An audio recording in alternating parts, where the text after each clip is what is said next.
সপ্তম ও অষ্টম শ্রেণীর শিক্ষার্থী বন্ধুরা, আজকে আমি পরিসংখ্যানের একটি সৃজনশীল অঙ্ক নিয়ে সমস্যার সমাধান করার চেষ্টা করব। তোমরা কি দেখো, প্রথমে আমরা অঙ্কটা দেখার চেষ্টা করছি।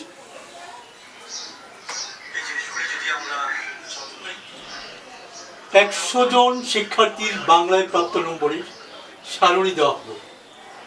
শ্রেণীব্যাপ্তি, গণসংখ্যা 21 থেকে 30, 31 থেকে 40, 41 থেকে 50, 51 থেকে 60, 61 থেকে 70, 71 থেকে 80, 81 থেকে 90, 91 থেকে 100। আর এই গণসংখ্যাটি তোমরা দেখতে পাচ্ছ। আমরা প্রথমে দেখতে পাচ্ছি যে কতগুলি সংখ্যা দেওয়া হয়েছে এখানে, অবিন্যস্ত সংখ্যা। এই সংখ্যাগুলোর মধ্যক নির্ণয় করতে হবে। খ, এই বিন্যস্ত পত্রগুলোর গাণিতিক গড় নির্ণয় করতে হবে। গ, এই উপত্যগুলোর আয়তরেখ অঙ্কন করতে হবে। বন্ধুরা, আমরা প্রথমেই অবিন্যস্ত উপাত্তের মধ্যক বলতে আমরা কি বুঝি সেটা আমরা জেনে নিই।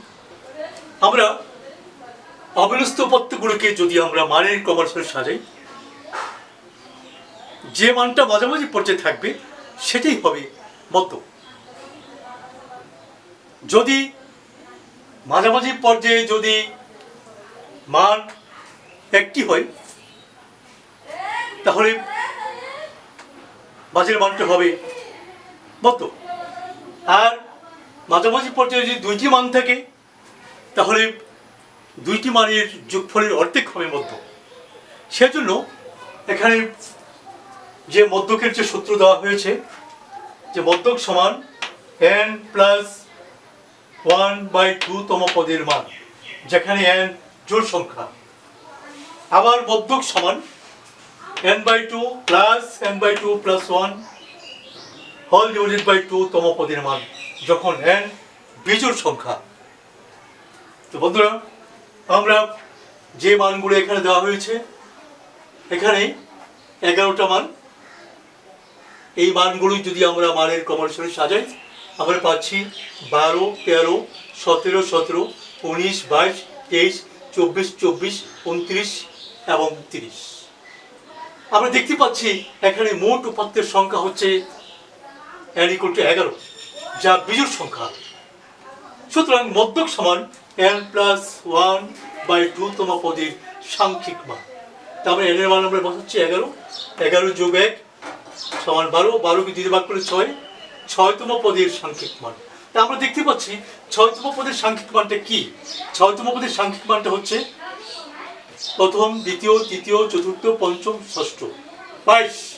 সুতরাং এই 22 হবে এই সংখ্যাগুলোর মধ্যক। তো বন্ধুরা, আমরা অবিন্যস্ত পত্রের মধ্যক কিভাবে নির্ণয় করতে হয় সেটা আমরা জানলাম। আমরা এবার বিন্যস্ত পত্রের গড় নির্ণয় করব। গড় নির্ণয় করার জন্য আমাদের একটি সারণী তৈরি করতে হচ্ছে। সারণীর মধ্যে রয়েছে শ্রেণীব্যাপ্তি। দেখো বন্ধুরা, অঙ্কটা এইভাবে আছে, আমরা এটাকে এইভাবে আমরা সাজাচ্ছি। শ্রেণীব্যাপ্তি, শ্রেণীর মধ্যমান, যাকে xi দ্বারা প্রকাশ করেছি, গণসংখ্যা fi দ্বারা প্রকাশ করেছি, আর এই করে আছে গণসংখ্যা গুণ শ্রেণীর মধ্যমান, মানে fi xi। আমরা দেখছি প্রথম শ্রেণীতে রয়েছে 21 থেকে 30, এটার মধ্যমান, এটা যোগ করার পরে 2 দিয়ে ভাগ দিয়েছি, 25.5 হয়েছে।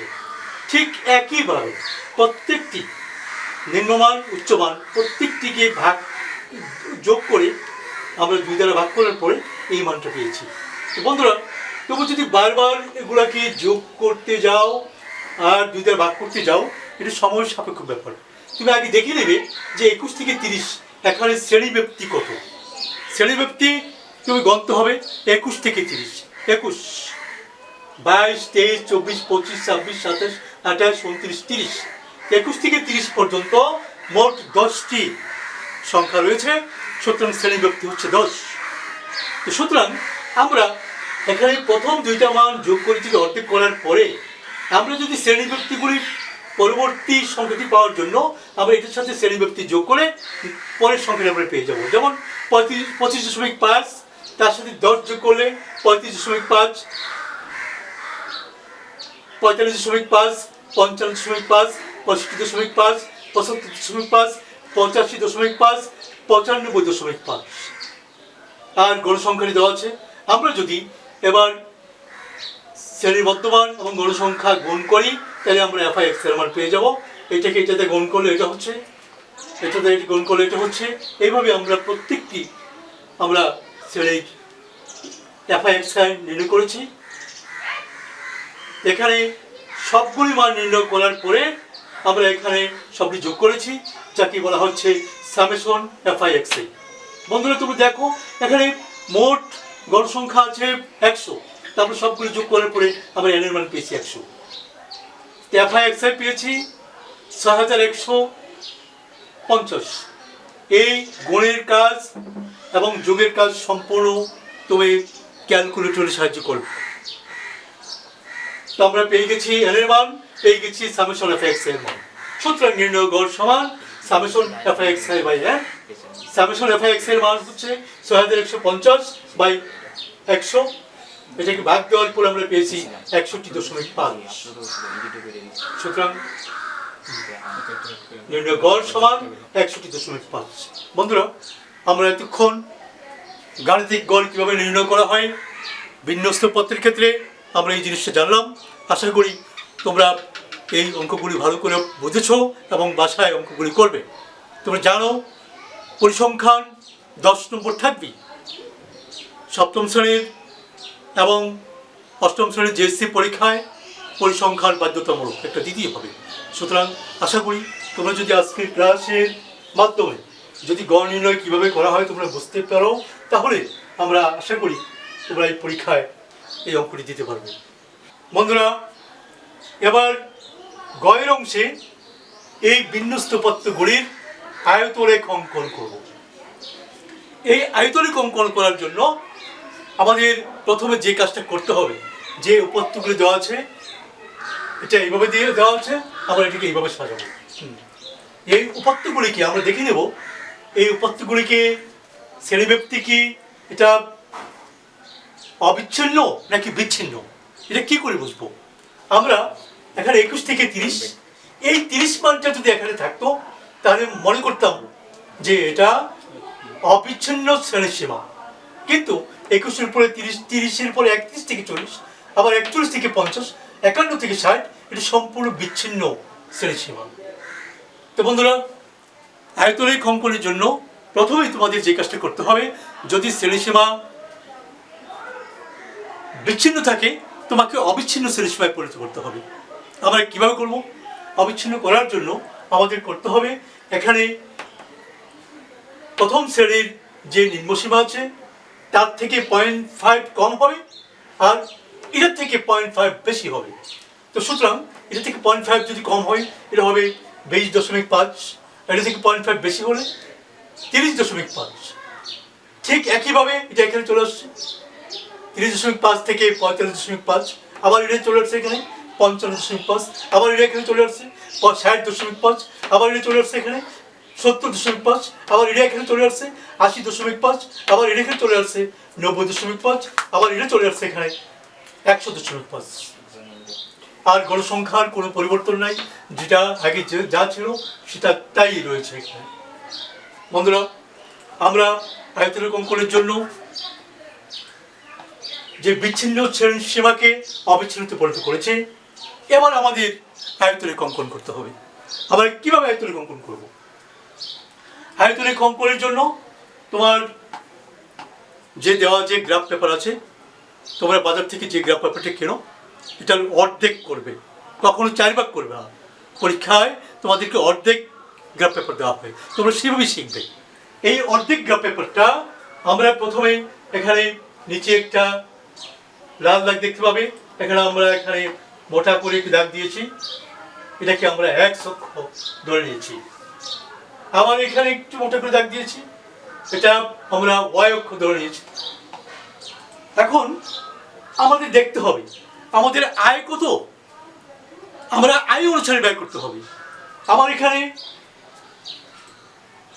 শ্রেণী সংখ্যা শ্রেণী সীমা আছে 20.5 থেকে 100.5। আমরা যদি এক একক সমান এক বর্গ ধরি এক চোখে, তাহলে আমাদের এই জায়গায় সংকলন হবে না, অনেক দূরে চলে যেতে হবে। আমাকে কম জায়গার মধ্যে বেশি সংখ্যা ঢোকাতে হবে। সুতরাং আমরা এখানে যদি এক অক্ষে 2 একক সমান এক বর্গ ধরি, আর ওয়াই অক্ষে গণসংখ্যা, এক অক্ষে হবে অবিচ্ছিন্ন শ্রেণী ব্যক্তি।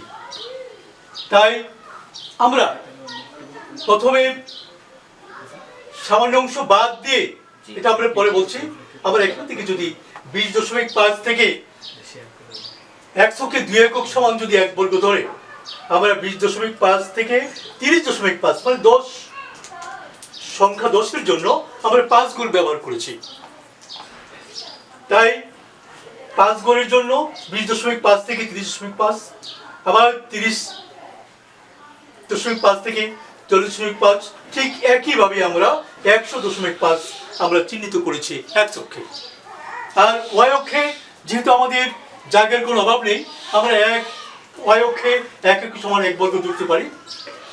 আমরা 0 এখানে থেকে ওয়াই অক্ষে এক একক সমান এক বর্গ ধরে গণসংখ্যা বসে দিলাম, যেখানে 5, 10, 15, 20, 25, 30, 35, 40, 45। বন্ধুরা, এবার আমরা দেখি যে আমাদের অবিচ্ছিন্ন শ্রেণীসীমার মধ্যে প্রথম শ্রেণীতে আমাদের কি কি আছে। আমরা প্রথমে প্রথম শ্রেণীর আয়তনিক অঙ্কন করব। প্রথম শ্রেণীতে শুরু হয়েছে 20.5 থেকে 30.5। এখানে 20.5 থেকে 30.5-এর জন্য গণসংখ্যা কত আছে? 5। তাই 20.5 থেকে আমরা উপরের দিকে 5 গুণ যাব, 30.5 এখান থেকে উপর দিকে 5 গুণ যাব, এবং এটা যোগ করব।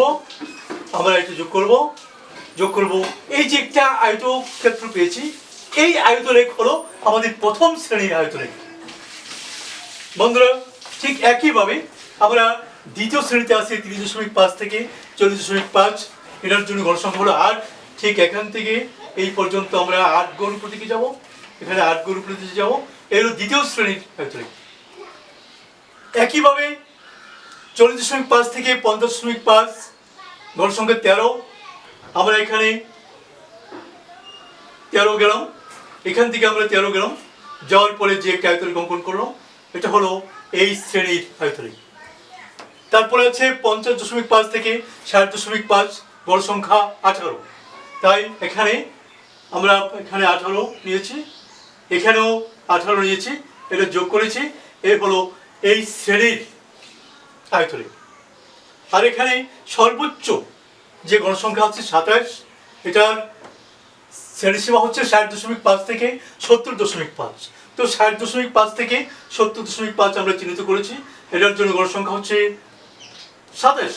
আমরা এখান থেকে 27 চলে গেলাম, এখানে এই যে 27, এবং এটার জন্য একটা আয়তরেখ অঙ্কন করেছি, সেটা হলো এই সর্বোচ্চ শ্রেণীর, যেখানে সর্বোচ্চ গণসংখ্যা আছে তার আয়তরেখ।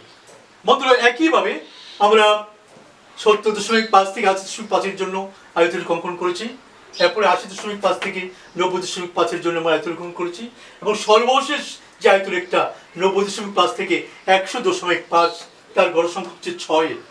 এর জন্য আমরা এখানে 5, এখানে 6, এখানে আমরা আয়তরেখ অঙ্কন করেছি। বন্ধুরা, আশা করি আজকের এই আলোচনা থেকে তোমরা আয়তরেখ অঙ্কন কীভাবে করতে হয় তোমরা বুঝতে পেরেছ, এবং তোমরা জানো যে জেএসসি পরীক্ষায় এই পরিসংখ্যান থেকে তোমাদের অবশ্যই 10 নম্বর থাকবে, এবং গড় এবং আয়তরেখ অবশ্যই তোমাদের থাকবে। আর কয়ের যে প্রশ্নটা, এটা বিভিন্ন আকারে দিতে পারে। আশা করি তোমরা বুঝতে পেরেছ।